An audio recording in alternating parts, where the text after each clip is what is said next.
bienvenidos, bienvenidas. Qué gusto que nos acompañen en esta serie de programas en donde abordaremos la reforma del Poder Judicial a debate. Y me acompañan dos magistradas que, además de conocer, por supuesto, perfectamente al Poder Judicial, de haber participado en esta larga carrera que deben de cumplir las juezas, magistradas, los integrantes del Poder Judicial para poder ocupar los puestos que ocupan, y creo que eso es uno de los temas que abordaremos el día de hoy, conocen muy bien la iniciativa, han participado o han intentado participar en los diálogos y en los foros, porque ahorita les vamos a platicar todas esas historias que se están organizando desde Morena Gobierno en el Congreso. Me da muchísimo gusto recibir a la magistrada Julia García. Bienvenida, Julia. Muchas gracias. Gracias. Un gusto estar acá. Bienvenida. Y a la magistrada Emilia Molina. Bienvenida. Muchas gracias por la invitación. Oye, comenzaba diciendo, han estado presentes, sí, pero no necesariamente les han dado la voz como estaba planeado. Emilia, tú ibas a participar en el primer foro, en el primer debate, en el primer diálogo que le llaman en el Congreso, en donde estuvieron ministros, ministras, integrantes del Consejo de la Judicatura, legisladoras, legisladores. ¿Y qué pasó? Ya no te escuchamos. Pues bueno, yo recibí una invitación de la Comisión de Puntos Constitucionales de la Cámara de Diputados, en donde se me pedía que asistiera para que pusiera el posicionamiento de la Asociación Mexicana de Juzgadoras. El orden del día también estaba incluida, estaba en el último lugar de participaciones, y finalmente... ¿Cerrabas? Cerraba yo, más allá de eso, que después se cambió todo el orden, lo cierto es que estaba en el orden del día. Ajá. Y finalmente le dan el uso de la voz al exministro, y después de eso quitan el micrófono. La senadora Olga, la diputada Yolanda de la Torre y yo estuvimos hablando fuera, o sea, gritábamos para que nos pasaran el micrófono y simplemente nos dijeron que ya no. Sí. A ver, estaba programada la participación del ministro de Retiro, Saldívar. Del exministro, sí. ¿Estaba programada? Sí, estaba incluida en la orden del día. En la orden del día no estaba todavía determinado el orden, pero después de su participación se cierran micrófonos y ya no así se es, dan. así es. Y no hubo ninguna razón. Después platicamos con las personas, tanto de la comisión como de los organizadores, y nos dijeron que no me habían visto. Bueno, como estoy muy pequeñita no se ve, pero además de eso... Además estabas flanqueada ahí por personajes por dos conocidos. Pero además que sí participaron. Tanto el magistrado Guerra participó como... ¿El de la Ciudad de México? Como presidente de CONATRIP, además de la comisión de todos los tribunales, y también por el exministro Saldívar. Estaba yo justo en medio de ambos. Y bueno, lo cierto es que no se me pasó el micrófono. El lunes también estábamos registradas como ponentes, tanto la secretaria del Consejo Directivo como yo, en el Foro de Jalisco. El mismo jueves nos dijeron que no podíamos participar. ¿Cómo? Que había una orden de que juezas y magistradas federales no participáramos. No sé si sea cierta o no la orden. Lo cierto es que no hemos podido participar. ¿Y la orden de quién? Dijeron que del Senado, pero la verdad es que no sabemos. O sea, es esta información solo como lo que nos dijeron por teléfono. El día de ayer en Toluca también se tenía planeada una participación de una jueza especializada en materia de trabajo, tampoco la dejaron participar. Entonces, no sé si sea casualidad, pero por lo menos las juezas y las magistradas no hemos podido tener esta participación. Sí tuvo participación el jueves la jueza Juana Fuentes, que es la actual directora nacional de JUFET, pero bueno, ella como representante de jueces, juezas, magistrados y magistradas del Poder Judicial de la Federación. Y AMJAC tiene la representación de 500 mujeres juezas y magistradas, pero no solo del Poder Judicial de la Federación, sino también de los poderes judiciales locales y de los tribunales autónomos. Entonces tenemos como visiones un poco distintas. ¿Y no han tenido esa oportunidad? No nos han dejado.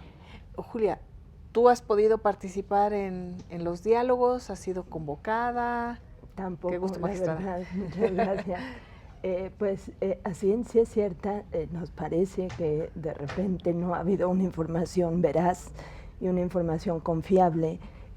Al parecer ni siquiera sabemos quién está a ciencia cierta organizando, porque se han difundido ciertas invitaciones, pero resulta que No sabemos con qué criterios estén seleccionando a las personas que están convocando.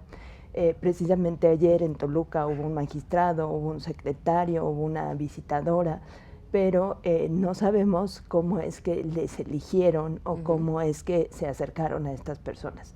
De modo que, bueno, pues acá lo que sería deseable es que fueran personas que verdaderamente tengan pues alguna representación o esa legitimidad que implica, por ejemplo, tener la dirección o asumir algún cargo dentro de las asociaciones, que es la forma en que hemos decidido colegiadamente participar en estos espacios, ¿no? Sí. A través de las asociaciones.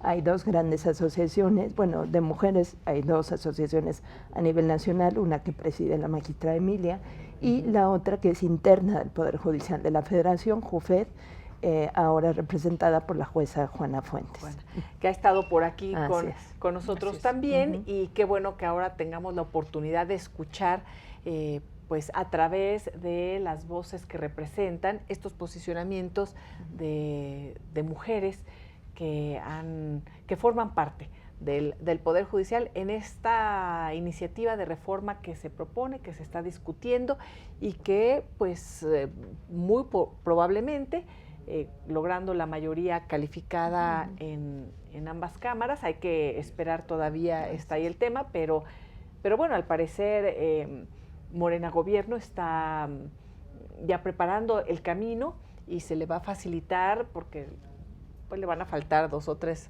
senadores, senadoras, probablemente, que dan por hecho que pueden tener su voto. Entonces podrían hacer todas estas modificaciones constitucionales que sí cambia o podría cambiar el panorama de nuestro país, porque cambiaría a uno de los poderes de la Unión. ¿Qué tipo de cambio se está proponiendo? ¿Qué tipo de cambio está planteado? ¿Qué querías decir, Emilia? En tu participación, platícanos, dinos, ahora que tenemos este espacio. Gracias. Bueno, en primer lugar que yo quería decir que pensaba yo que nos convocaba un objetivo común, que es el de mejoramiento del sistema de justicia. Sí. Que ese por lo menos debería ser realmente el motivo que nos convoque en cualquier espacio.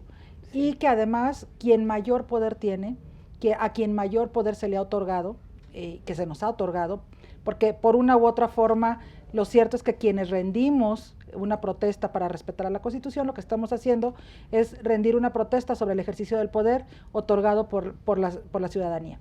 Y dicho esto es que quien mayor poder tiene, más responsabilidad tiene también de defender los derechos de toda la sociedad, no solo de mayorías, sino de mayorías, pero sobre todo de minorías no necesariamente votantes, sino de minorías como grupos desventajados que a través de la judicatura, del acceso a la justicia, es como han visto históricamente respetados sus derechos, y que además hay un desarrollo jurisprudencial para protección de los derechos humanos que está muy avanzado, y que no hay forma en lo que se propone en este momento en la iniciativa de que se proteja ese desarrollo, que no haya regresividad en el respeto y en la protección de derechos humanos.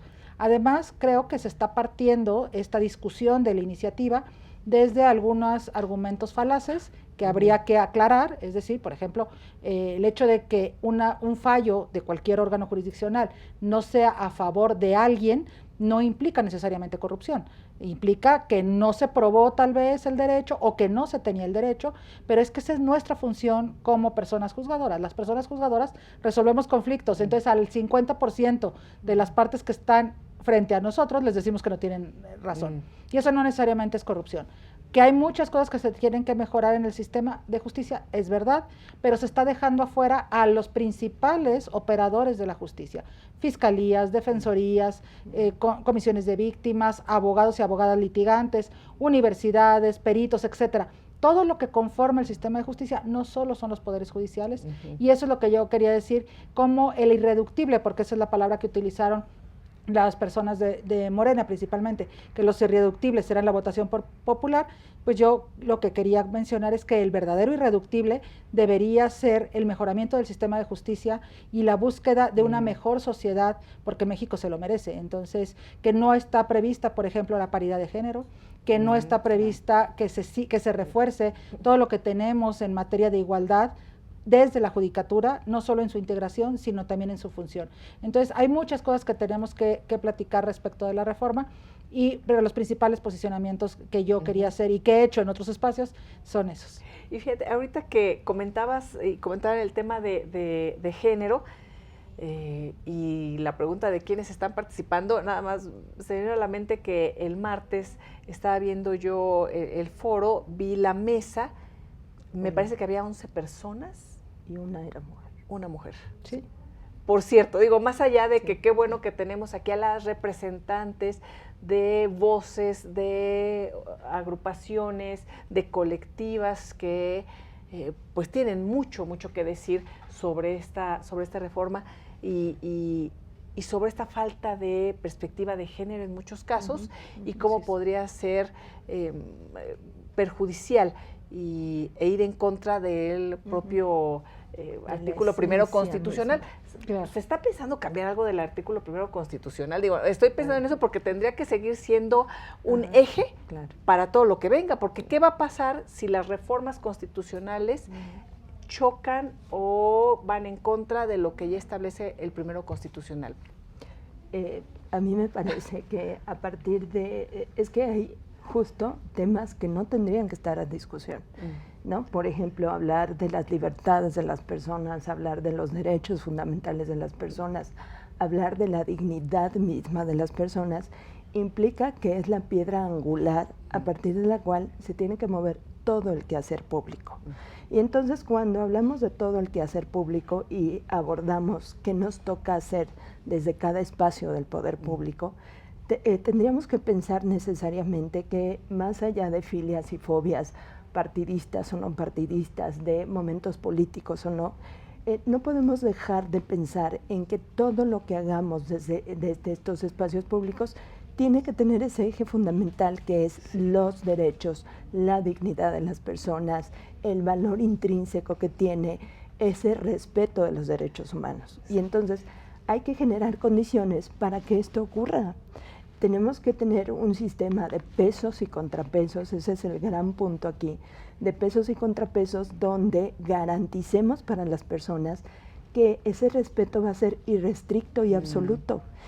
Recordemos ahora mismo estas máximas donde se dice que yo como persona puedo hacer todo aquello que la ley no me prohíba. Es decir, yo tengo un amplio margen de libertades, pero la autoridad no. Así es. La autoridad solo puede hacer lo que la ley le permite. Y entonces, el constatar si la autoridad está actuando dentro de sus cauces, dentro de sus atribuciones y límites, si no se está yendo más allá, si no se está intrometiendo de manera indebida en mi esfera jurídica que implica cosas desde mi nombre, mi domicilio, mis posesiones, mis bienes, mi imagen, mi honra pública, mi proyecto personal de vida, mi libre desarrollo de la personalidad, mi libertad de tránsito, es decir, todas esas posibilidades hay que acotar al poder público, y cuando hablo del poder público me refiero a todos los espacios del poder público, ¿no? En este tema de si nos quitan o no la posibilidad de conceder suspensiones, de si nos restringen o no facultades, lo que hay que tener claro es que en realidad lo que se está haciendo es minar esa posibilidad de preservar los derechos, porque entonces debemos tener un sistema que permita controlar primero a las mayorías, porque las mayorías también violan derechos. Les pongo un ejemplo clarísimo que me parece que puede ser muy ilustrativo. Pensemos en aquellos tiempos donde la esclavitud estuvo permitida. Y no solo estuvo permitida, sino que estuvo regulada por el derecho. Había condiciones con base en las cuales una persona podía comprar su libertad y entonces se volvía liberta. Y si eras liberto tenías que andar cargando tu papiro de que mostrara que eras un hombre o una mujer libre. Exacto. Y eso lo permitían las mayorías y lo permitía el derecho, ¿no? O pensemos Incluso ahora mismo hay países donde la homosexualidad está no solo prohibida, sino penada, ¿no? Sí. Es un delito ser quien eres. Y entonces las mayorías violan derechos y debe haber alguien que nos proteja incluso contra esas mayorías. Debe haber alguien que nos proteja cuando esas leyes que pueden violar nuestros derechos nos las apliquen, ¿no? Que generalmente es el Poder Ejecutivo en todas sus, digamos, en todos sus órdenes de gobierno. Estamos hablando de a nivel federal, a nivel local, a nivel municipal. Y entonces el gran punto es quién controla el poder público, desde luego tomando como gran punto de partida en los derechos humanos, ese respeto irrestricto que no podemos negociar. Se generó una polémica en relación a lo que hacen jueces y juezas en relación a la interpretación de derechos humanos, ¿no?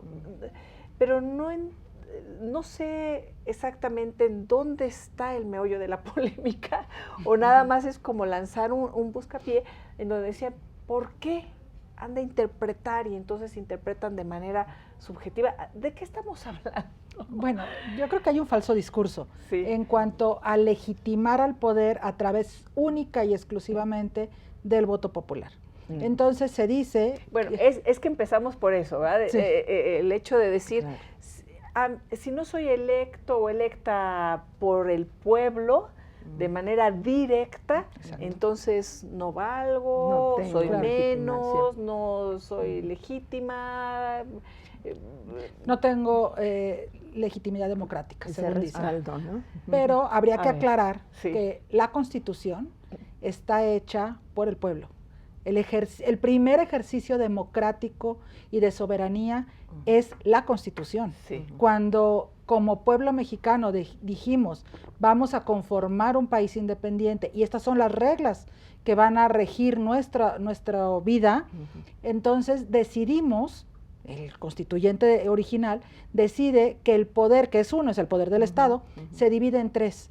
Y esta división en los tres poderes son un sistema que no se le ocurrió solo a México, internacionalmente así existe, como una forma de pesos y contrapesos de cómo un poder controla a los otros y los otros controlan a los otros. Es decir, no solo el Poder Judicial controla a los otros poderes y los otros poderes son las pobres víctimas, sino que los otros poderes también tienen facultades de control respecto al Poder Judicial. O sea, es una falacia lo que se maneja, ¿eh? Perdón, en estas falacias es que sí se dicen muchas cosas que yo creo que son muy efectivas como propaganda y como discurso oficial, y la gente dice, claro, porque esto me gusta. Pero hablando de todos estos temas de falacia en donde se dan por hecho muchas cosas, ¿no? Como el que tienen menos legitimidad un poder que el otro, o que incluso los representantes de un poder tienen que ganar menos que el representante de otro.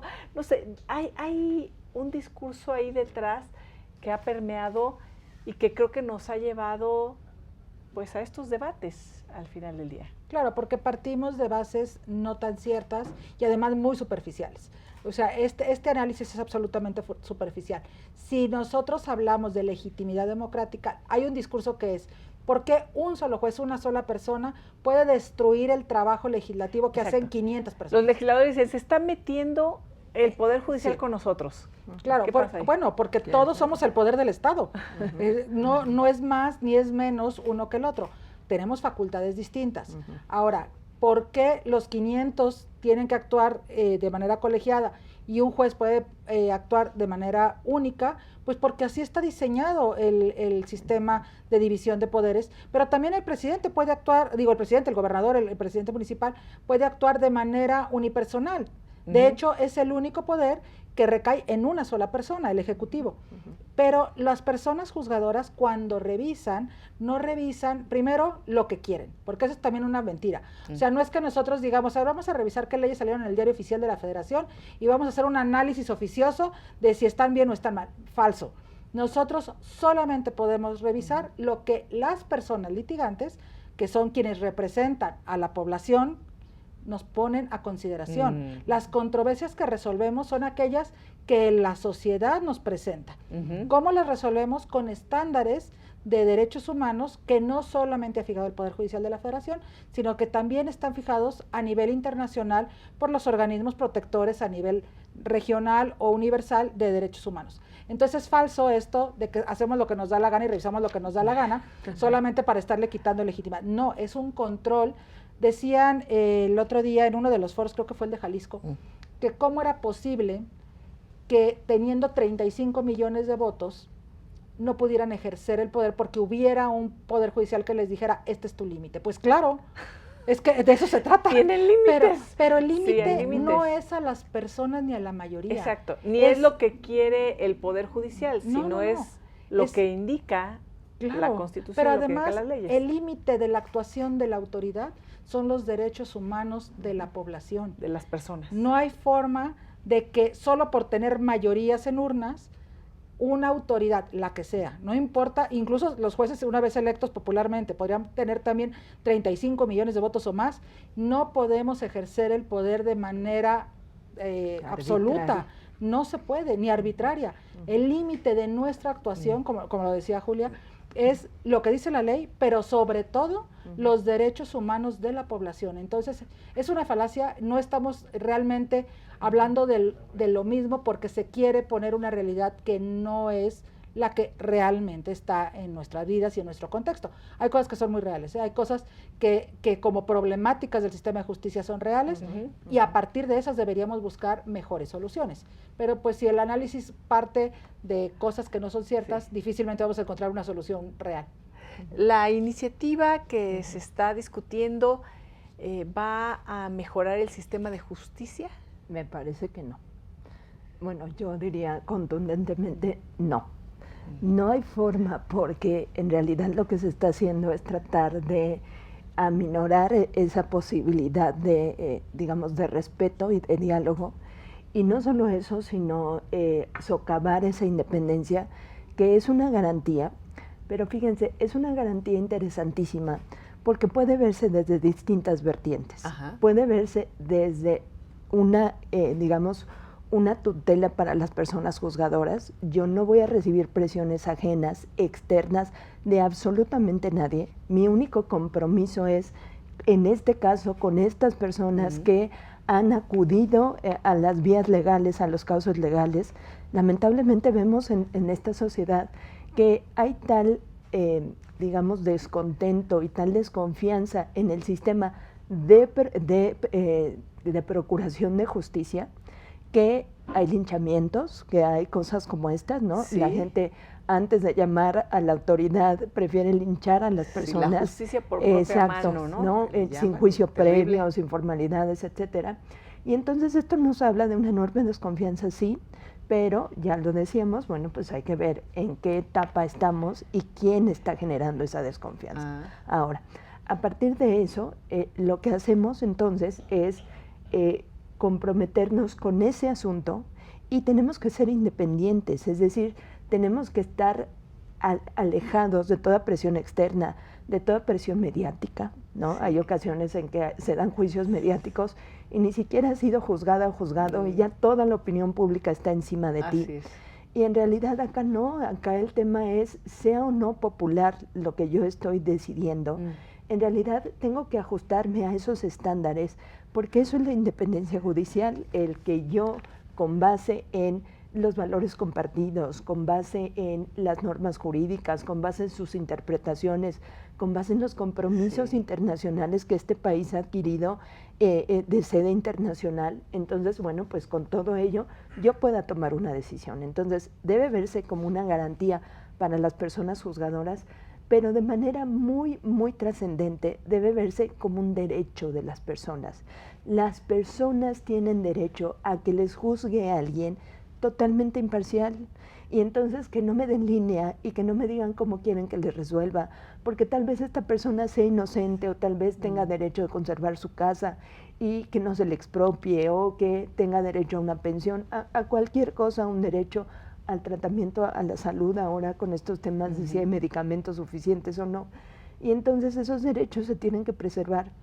Y la única forma de hacerlo es contando con un poder sólido e independiente que al margen de esas presiones externas te garantice a ti que tu caso va a ser resuelto conforme a esa perspectiva y conforme a esa protección, porque además tenemos herramientas que nos son útiles precisamente para activar protecciones cuando advertimos que hay involucrada una persona o un grupo de personas que ameritan una protección reforzada. Es decir, podemos hablar de personas indígenas, personas con discapacidad, personas adultas mayores, la niñez, las personas de la diversidad sexual, aquellas que tienen una convicción religiosa distinta, una postura política diversa, las personas que migran, las personas que están privadas de la libertad. Es decir, pensemos en todos esos escenarios donde las personas están en una situación particularmente desventajosa o particularmente de exclusión y de opresión y de discriminación. Y entonces solo a través de un poder judicial que no tenga estas presiones externas van a tener garantizados esos derechos. Se me ocurre, por ejemplo, poner ahora mismo el tema de la migración, ¿no? El tema de la migración o de la desaparición forzada en este país, que son pendientes gravísimos. Hay una deuda histórica tremenda con las madres que buscan, por ejemplo, o con las personas que atraviesan este país buscando mejores condiciones de vida, que vienen con lo que traen puesto, ¿no? Y entonces las políticas migratorias dejan de repente mucho que desear, las prácticas migratorias. Y entonces si el discurso oficial es vamos a regresarlos como se pueda, en cuanto se pueda, tiene que haber un poder judicial sólido que proteja a estas personas, que digan no, o sea, tienes que cumplir con estándares rígidos, tienes que, no puedes detenerlas incluso, porque una condición migratoria irregular no es un delito, y entonces no tendrían por qué estar restringidas de su libertad. Para eso sirve un poder judicial sólido, para proteger esos derechos aún contra la voluntad de otros poderes, ¿no? En este equilibrio, en este sistema de pesos y contrapesos. Vamos a hacer una pausa y al regresar me gustaría seguir abordando este tema porque me parece que tocan un punto que puede ser muy peligroso. Vulnera este sistema de equilibrios, pesos y contrapesos de los poderes esta iniciativa, si se aprobara tal cual. Una pausa y volvemos.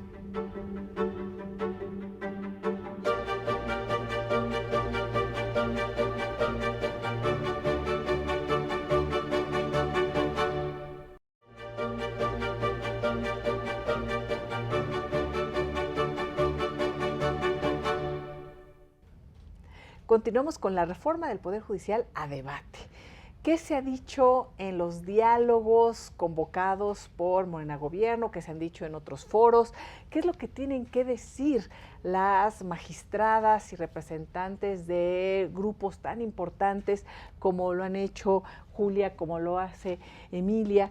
Y hay muchos temas que ahorita de lo que hablaron, ojalá podamos ir desahogando varios.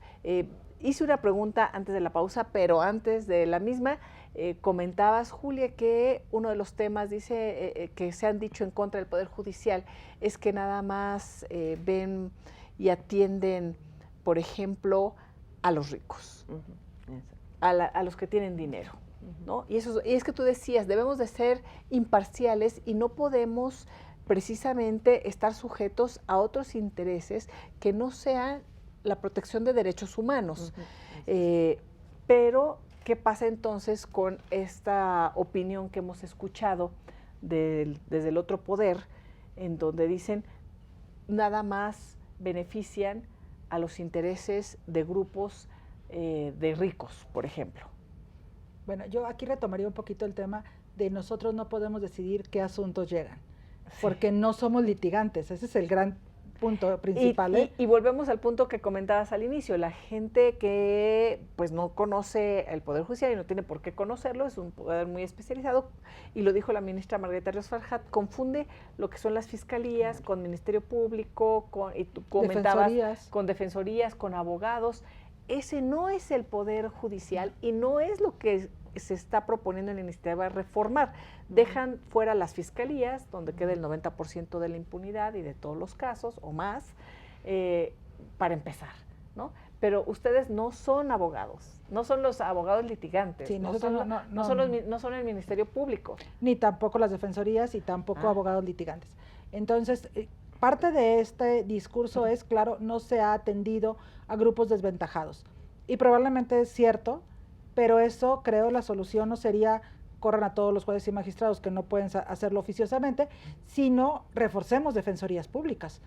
Las defensorías públicas para eso existen precisamente, para proteger y ayudar a las personas que no tienen para pagar un abogado litigante con sus honorarios. Y entonces, a partir de defensorías públicas estatales y federal, es que se llevan a frente a juzgados estos casos.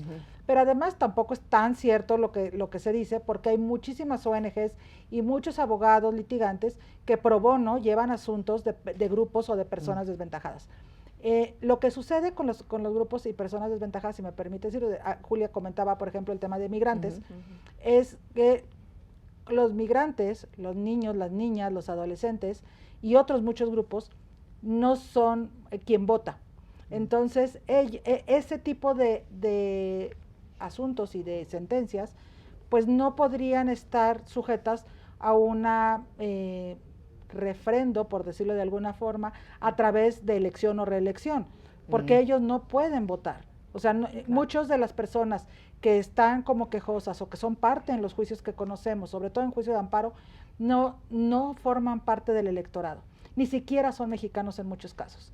Y aún así, porque la Constitución así lo establece, porque todas las personas en nuestro territorio tienen derecho al acceso a la justicia y a la protección de sus derechos humanos, todas esas personas tienen amparos y además tienen resoluciones, y nuestro trabajo, principalmente como control de constitucionalidad, pero también como órganos de jurisdiccionales ordinarios, es también a favor de esas personas. Si son víctimas de delito, si están sujetas a investigación de delitos, pero también si están sujetas a temas, por ejemplo, custodias de niñas y niños que son migrantes, que claro, están invisibles ante el mundo, pero que ese tema lo tenemos nosotros y lo resolvemos nosotros. Pero tampoco se toca, por ejemplo, al Tribunal Agrario, que en lugar de reforzarlo, a ver, yo creo que en este país todas y todos estaríamos de acuerdo que el tema agrario es un tema de discriminación histórica. Y entonces, claro, a ver, hay un tribunal agrario que yo no es que estoy diciendo que esté haciendo las cosas mal, solo no forma parte de los poderes judiciales y necesitaríamos revisar cómo reforzarlo. Es que yo creo que justo ese es el tema. Hay que revisar qué está funcionando y eso que sí está funcionando, reforzarlo. ¿Qué está fallando? Y eso que está fallando, mejorarlo. Pero en este caso, por ejemplo, si fueran los jueces, las juezas electas por el voto popular, lo que nos comentas, Emilia, es que podría afectar a estos grupos que no votan, porque entonces el juez o la jueza va a querer ser votada y voltearía a aquellos que sí le darían su voto y no a grupos como las personas migrantes que sufren toda clase de vejaciones y bueno, y además son un grupo que muy vulnerable en la mira del crimen organizado en este país que se ha fortalecido también, ¿no? Entonces creo que eso puede ser una situación muy peligrosa. Y sobre el tema de esta interpretación de lo que son derechos humanos, ¿tienen que interpretar o no los jueces? ¿O se tendría que quitar esa facultad? No entendí muy bien el debate que estaban planteando quienes están en contra de la situación de interpretación por parte de jueces que existe en la actualidad. A propósito de ese tema, creo que hay que tener en claro de qué estamos hablando, ¿no? O sea, punto número uno, hablar de derechos humanos, y ya lo mencioné hace un rato, implica tener claro qué es la dignidad de las personas, la piedra angular, el punto de partida para que todo el quehacer del Estado, ¿no? Entonces, las personas tenemos una burbuja de derechos, hablamos de una esfera jurídica. Y a partir de esa esfera jurídica donde están incorporados todos mis derechos, pues resulta que hay alguien que los proteja y que los salvaguarde. Se supone que todas las autoridades en el ámbito de lo que pueden hacer, en el ámbito de sus competencias, tendrían que respetar esos derechos. Pero cuando esa burbuja, esa esfera de derechos empieza a sufrir intromisiones indebidas, pues debe haber un tercero, que es un tercero imparcial, en este caso quienes juzgamos, para decidir si esa intromisión está justificada o no. Porque aquí lo que hay que decir es, cuando hablamos de un Estado de Derecho, no significa que nunca vayas a ser molestada o molestado en tus derechos, en tus posesiones, en tus bienes, etcétera, sino que si ello ocurre, va a ser con ciertas formalidades, aplicando la ley previa, por tribunales previamente establecidos, con las leyes expedidas con anterioridad, fundado, motivado, o sea, todo lo que verificamos en un acto de autoridad. Y entonces, cuando hablamos de los derechos humanos, podemos hablar de ese concepto, pero parecería un concepto etéreo que está en la nube, ¿no? O sea, este discurso magnífico de los derechos humanos, que incluso la Corte algún día dijo, esta poesía de los derechos humanos, esta poesía jurídica, pero ¿qué hacemos cuando los interpretamos? En realidad les dotamos de contenido y de esa nube los aterrizamos al caso concreto. Entonces, caso por caso. Por ejemplo, les pongo un ejemplo. Vamos a hablar de temas de género que nos convocan tanto. Y entonces yo advierto que hay una mujer en una situación de suma vulnerabilidad, ¿no? Que privó de la vida al esposo porque resulta que ese día ella estaba harta, porque además hay pruebas de que esa mujer ha sufrido violencia, que ha denunciado 10 veces al marido, que nadie le ha emitido una orden de protección, que nadie le ha hecho caso y todo el mundo le ha ignorado. Tenemos los testimonios de las personas vecinas, de los gritos que se escuchan en esa casa, etcétera, ¿no? Hay testimonios de que ya el esposo empezó a violar a los niños y a las niñas, además de la violencia sexual, económica, patrimonial, física, psicológica, que esa mujer sufre, ¿no? Y entonces un buen día él llega, empiezan a pelear y ella, harta de ese escenario, toma un cuchillo y le priva de la vida. ¿Cómo juzgamos a esa mujer? Entonces, en ese entorno de los derechos en la nube, ¿no? Yo diría, bueno, hay un derecho que garantiza para las mujeres una vida libre de violencia. Y lo hay porque hay una norma positiva, y hay que decirlo, Belén do Pará, que es un instrumento internacional suscrito por este país, en sus artículos 3 y 4 claramente dice que las mujeres tenemos derecho a una vida libre de violencia en el espacio público y en el espacio privado. Entonces eso dice en la nube en abstracto, y entonces cómo yo a partir de estos hechos que estoy juzgando lo aterrizo y digo, esta mujer ha sido víctima constante de una violencia sistemática que no le ha permitido sino esta posibilidad. O la juzgo y digo, esta mujer se va a la cárcel por un homicidio calificado, porque ella tenía un cuchillo y él no. ¿No? Y entonces vean cómo de esto que es abstracto, yo aterrizo y aplica a un caso en particular, no es de que todas las mujeres que ya hicieron eso, no, espérese, vamos a ver. Vamos juzgando y vamos interpretando esta realidad. Y vamos viendo contextos, y vamos valorando pruebas, y vamos viendo qué tenemos. E incluso si no tenemos elementos suficientes, tenemos ese poder probatorio de decir, necesito más pruebas, tráiganme más pruebas para que yo constate si esto es cierto o no. ¿Y eso es que se puede traducir, por ejemplo, en este caso concreto, en que la mujer...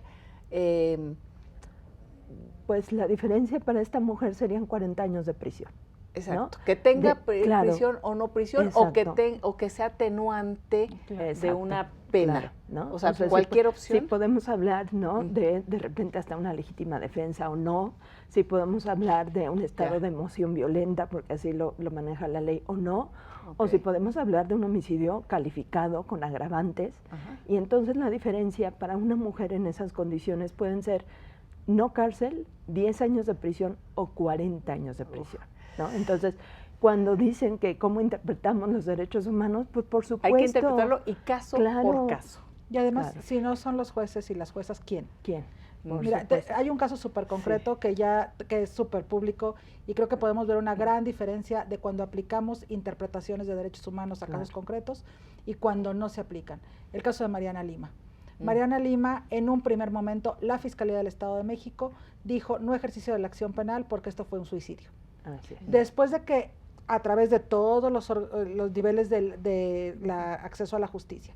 Llega hasta la Suprema Corte y la Suprema Corte dota de contenido, como decía Julia, a estos derechos, también de las víctimas, porque a ver, es que de todas las personas, cuando decimos todas las personas, cuando el artículo 1 constitucional dice los derechos humanos son de todas las personas, a ver, no es nomás de las personas que nos caen bien, no, de todas las personas. Sí. Y entonces también de las personas que han sufrido, que son víctimas de un delito, como el caso de Mariana Lima, la Corte dota de contenido esos derechos, y la diferencia entre ese asunto, o sea, para Mariana Lima, ese asunto antes de la sentencia de la Suprema Corte y después de la sentencia de la Suprema Corte son 70 años de prisión para su feminicida. Claro. Es decir, hubo un primer momento en donde la Fiscalía dijo no existe delito. Y hay ahora una sentencia confirmada ya en apelación de 70 años de prisión para su feminicida. Esa es la gran diferencia entre dotar o no dotar de contenido a los derechos humanos y aplicarlos.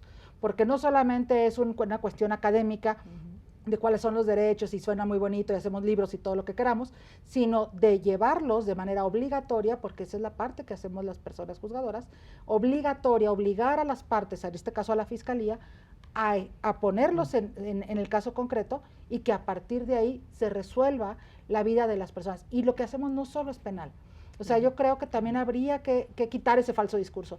Sí. Tenemos muchas materias y también hay muchas controversias que no son con la autoridad directamente, que son entre particulares, cuando hay un divorcio, cuando están peleando por la custodia de las niñas y niños, cuando hay despidos injustificados. ¿Quién va a resolver sobre si a un trabajador o a una trabajadora su despido es justificado o no, si le tienen que pagar o no horas extras, si los niños y las niñas que sufren violencia intrafamiliar pueden o no estar en cierto seno materno con la familia paterna? Es decir, necesitamos tener todos los juicios tramitados correctamente, con las pruebas y seguir técnicas procesales. Esto no es linchamiento mediático, es que podría decir cualquier red social que Julia es mala madre y entonces hay que quitarle a sus hijos, porque ya en redes sociales ya lo decidimos, pero si yo tengo su asunto, yo tengo que ver lo que está probado y yo tengo que resolver técnicamente. ¿Por qué? Porque lo merece ella, porque lo merecen sus hijas y sus hijos y lo merece la sociedad. Entonces, esto no es solamente de popularidad, es más, está alejadísimo de la popularidad, porque al 50% le decimos que no tiene razón, ¿no? Oye, y hablando de popularidad, pues estamos en este diálogo, en estas charlas, porque hay un presidente muy popular, llegará una presidenta muy popular con un gran respaldo, con una gran votación, con una gran legitimidad, en donde se proponen hacer estos cambios en una iniciativa que pues empezaba yo la charla diciendo, ¿mejorará el sistema de justicia? Julia, tú dices, no.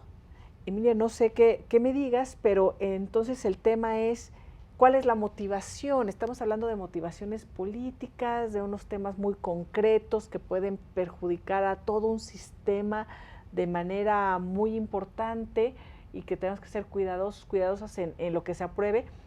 ¿En dónde estamos parados el día de hoy? En donde, por cierto, ustedes pues están dando muchas entrevistas, cosa que tampoco hacían, porque nosotros tenemos que dedicarnos a nuestro trabajo y no es nuestro trabajo ni hacer mañaneras, ni conferencias, ni dar entrevistas, ni ser populares, ni estar en TikToks. Bueno, algunos comenzaron ya con estas tendencias, ¿verdad? Porque dicen, sí quiero ser popular además de juez. Pero ustedes me decían, nosotros no estamos acostumbrados a eso. El Poder Judicial, cuando dicen, es que están reaccionando tarde para que la gente conozca lo que están haciendo, pues es que no nos dedicábamos a esto. Así es. Y yo, la verdad es que creo, a ver, la primera pregunta, si esto va a mejorar el sistema de justicia, creo que no. No por cómo está propuesto. No porque no se necesite, o sea, yo no creo eso, yo creo que sí se necesita una reforma al sistema judicial. Pero completo. Completa, integral. Poder Judicial Federal, poderes judiciales locales, fiscalías, defensorías públicas. Sí, todos los integrantes de la justicia. Exactamente, a todo el sistema. Dicho eso, me parece que no podemos hablar de popularidad para las personas juzgadoras. Nosotros primero no podemos hacer una campaña donde digamos una política pública que vamos a llevar a cabo, porque, insisto, nosotros no hacemos eso, nosotros resolvemos lo que nos ponen a consideración.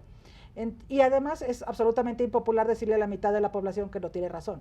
Entonces, pero es como en los partidos de fútbol, ¿no? Podríamos estar como árbitros, por ejemplo, en el Estadio Azteca, donde esté Chivas América, y la gran mayoría de la gente que está viendo el partido sea del América. Y hay que pitar un penal en contra del América. Lo que necesitamos, como los dos equipos para que funcione un partido, porque si no hay árbitros, pues no hay partido, pero también como espectadores, es que el árbitro, primero, esté atento, revise lo que está pasando y no le tiemble la mano para marcar el penal. ¿Estamos de acuerdo? Para sacar la tarjeta o lo que sea. Puede que no nos guste, eso sí, a ver, si yo le voy al América y le marcan el penal, seguramente no me va a gustar, y muy probablemente el clamor del estadio va a ser que no era penal y que árbitro vendido. Sí. Segurísimo.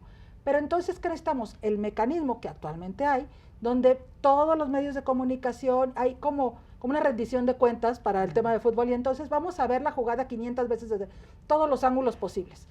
Y después de ver todos los ángulos decimos, no, pues era penal, ¿verdad? Entonces, qué bueno que el árbitro estuvo atento, qué bueno que lo hizo, y qué bueno que hizo respetar las reglas del partido. Sí. Eso somos. Entonces, claro, de pronto nos van a decir que no es penal, y también que no les gusta lo que estamos haciendo.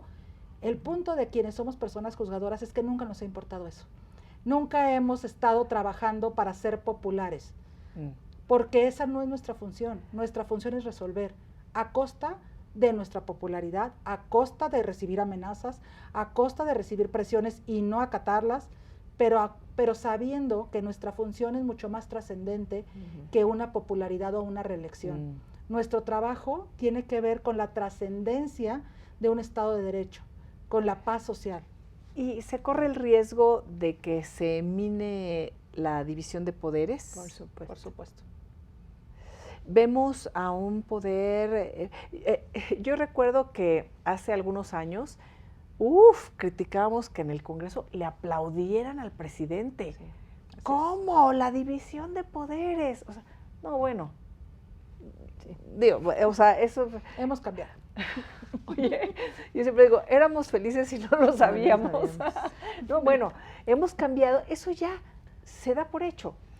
También cuando Granados Chapa hablaba del PRI gobierno, pues era hacer esta crítica que no existía la división entre el partido y el gobierno. Bueno, ahora se da por hecho, partiendo de la propia dirigencia, ¿no? El líder es el presidente. Criticábamos cuando un presidente no se asumía como jefe de Estado para toda la población y nada más para unos cuantos. Bueno, entonces hemos ido avanzando en lo que antes nos parecía escandalosísimo, y hoy vemos a un poder ejecutivo indicándole a sus coordinadores o reuniéndose con sus coordinadores previo a una elección de cómo van a votar, a legisladores que votan en conjunto, no hay disidencias internas, ¿no? Entonces se ha ido amalgamando este poder presidencialista mexicano poco a poco, y ahora queda la Corte, o queda el Poder Judicial Federal, ¿no? Sobre todo hago hincapié en el federal. ¿Es esta la motivación? ¿Se corre el riesgo de que se pierda también este límite? Sí, desde luego. El tema de, ya hablábamos de pesos y contrapesos, es un elemento crucial, no solo de un Estado democrático de derecho, sino un elemento crucial de una república, ¿no? Van a minar, hace rato lo decía Emilia, a mí me gusta platicar de la Constitución y les digo que es como si fuera un acta constitutiva. Y entonces en esa acta constitutiva nos hemos puesto de acuerdo de qué queremos y hacia dónde queremos caminar, ¿no? Como país, como comunidades, como sociedades. Y entonces en esa acta constitutiva decimos, bueno, ¿qué puede hacer cada quien? ¿No? Y entonces dividimos el poder, porque efectivamente el poder concentrado tiene enormes riesgos que actualmente estamos viendo. Y entonces dividimos el poder por una parte y dijimos, pero además hay una otra porción donde vamos a protegernos, ¿no? Que es el tema de los derechos humanos, de fuente nacional, de fuente internacional, etcétera. Entonces, hay decisiones fundamentales que nos hacen ser el país que somos. Y una de ellas, básica, es, por un lado, la división de poderes y, por otro lado, este tema del federalismo y la república, ¿no? ¿Cómo seguir preservando esto con una sana división de poderes? De lo contrario, de verdad, es que estamos socavando las bases mismas de nuestra convivencia diaria. Con todos los riesgos que implica. La historia nos ha mostrado los riesgos, ¿no? Por supuesto. La historia de la humanidad nos ha mostrado los riesgos cuando llega una persona democráticamente al poder y con gran apoyo popular, claro. Y una vez en el poder comienza a minar a las instituciones que le dan ese sustento a la democracia. Así es. Ha pasado. Sin duda. Y a mí me gustaría agregar algo. Vivimos además en tiempos inéditos, y estoy hablando, por ejemplo, del temas de inseguridad que a todas y todos nos preocupan. Y entonces en este discurso nos sentimos desprotegidos y nos sentimos en riesgo y en peligro.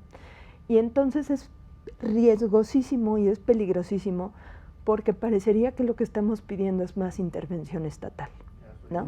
Lejos de proteger mis libertades y mis derechos, lo que estoy permitiendo es que cada vez el Estado se entrometa más en mis espacios de libertad.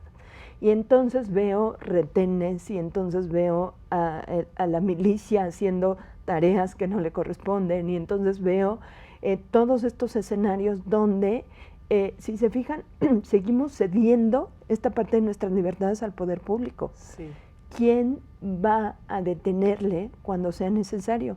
Hay algún escritor a propósito de cuando se hicieron las detenciones de las personas judías en la Segunda Guerra Mundial y decía, bueno, yo no dije nada porque no era judío y no dije nada cuando detuvieron a los gitanos y no dije nada cuando detuvieron a las personas homosexuales y no dije nada cuando, y de repente me quedé solo. Y acaba de pasar exactamente lo mismo. Es verdad, no toda la gente tiene que acudir al Poder Judicial, es una fortuna, ¿no? Pero la gente que acude, no sabemos en qué momento tendremos que, o nos veremos en la necesidad de acudir a un escenario de estos.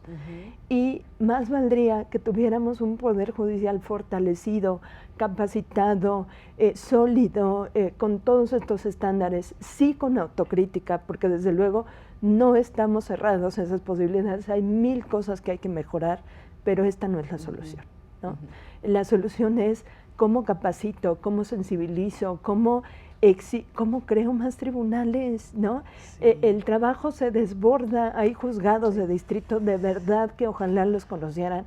La gente hace su máximo esfuerzo, está ahí en horarios complicados, de repente sacrificas un poco los temas familiares, los temas personales, etcétera, con tal de tener en tiempo los asuntos y con tal de dar una respuesta pronta a esa problemática y dar cauce a esos problemas sociales de manera totalmente institucional, con la camiseta puesta.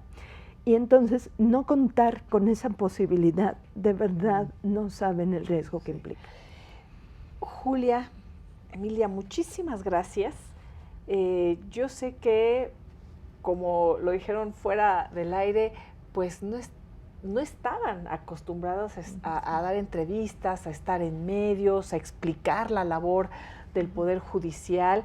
Entiendo que tienen mucho trabajo, pero a la vez a mí me da mucho gusto poder escuchar también sus voces y las voces de tantas mujeres y de tantas personas que han demostrado con su trabajo lo que implica tener un poder judicial como el que se ha construido en México y un sistema democrático también, con todas las reflexiones que conlleva la labor. Entonces, les agradezco el habernos acompañado. Muchas gracias. Muchas gracias. Y gracias a ustedes. Seguiremos aquí charlando sobre esta propuesta de reforma al Poder Judicial. Lo estaremos debatiendo. Gracias.